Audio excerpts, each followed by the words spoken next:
संत यूहन्ना का पहला पत्र अध्याय 2। बच्चों, मैं तुम लोगों को यह इसलिए लिख रहा हूँ कि तुम पाप ना करो। किंतु यदि कोई पाप करता तो पिता के पास हमारे एक सहायक विद्यमान है, अर्थात धर्मात्मा ईसा मसीह। उन्होंने हमारे पापों के लिए प्रायश्चित किया है, और न केवल हमारे पापों के लिए बल्कि समस्त संसार के पापों के लिए भी। आज्ञाओं का पालन करना। यदि हम उनकी आज्ञाओं का पालन करेंगे तो उससे हमें पता चलेगा कि हम उन्हें जानते हैं। जो कहता है कि मैं उन्हें जानता हूँ किंतु उनकी आज्ञाओं का पालन नहीं करता, वह झूठा है और उसमें सच्चाई नहीं है। परंतु जो उनकी आज्ञाओं का पालन करता है उसमें ईश्वर का प्रेम परिपूर्णता तक पहुँचता है। जो कहता है कि मैं उनमें निवास करता हूँ, उसे वैसा ही आचरण करना चाहिए जैसा आचरण मसीह ने किया। प्रिय भाइयों, मैं तुम्हें कोई नया आज्ञा नहीं लिख रहा हूँ। यह वही पुरानी आज्ञा है जो प्रारंभ से ही तुम्हें प्राप्त है। यह पुरानी आज्ञा वह वचन है जिसे तुम सुन चुके हो।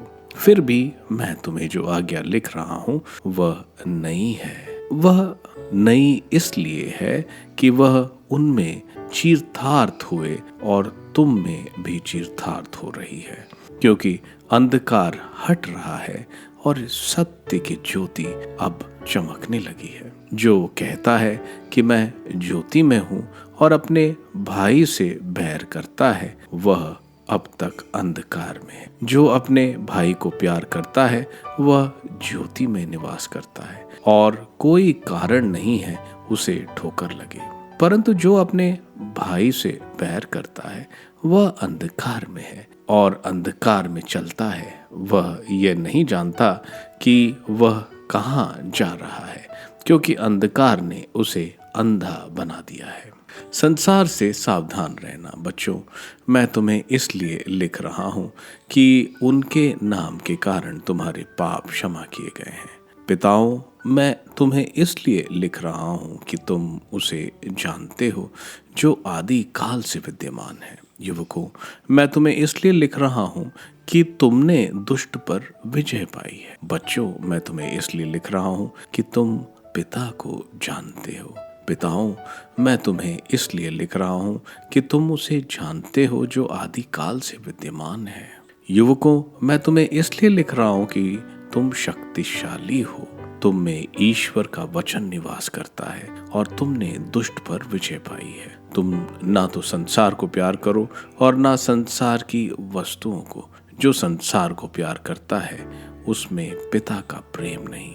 संसार में जो शरीर की वासना, आंखों का लोभ और धन संपत्ति का घमंड है, वह सब पिता से नहीं बल्कि संसार से आता है। संसार और उसकी वासना समाप्त हो रही है, किंतु जो ईश्वर की इच्छा पूरी करता है वह युग युगों तक बना रहता है। मसीह विरोधियों से सावधान रहना। बच्चों, यह अंतिम समय है। तुम लोगों ने सुना होगा कि एक मसीह विरोधी का आना अनिवार्य है। अब तक अनेक मसीह विरोधी प्रकट हुए हैं। इससे हम जानते हैं कि अंतिम समय आ रहा है।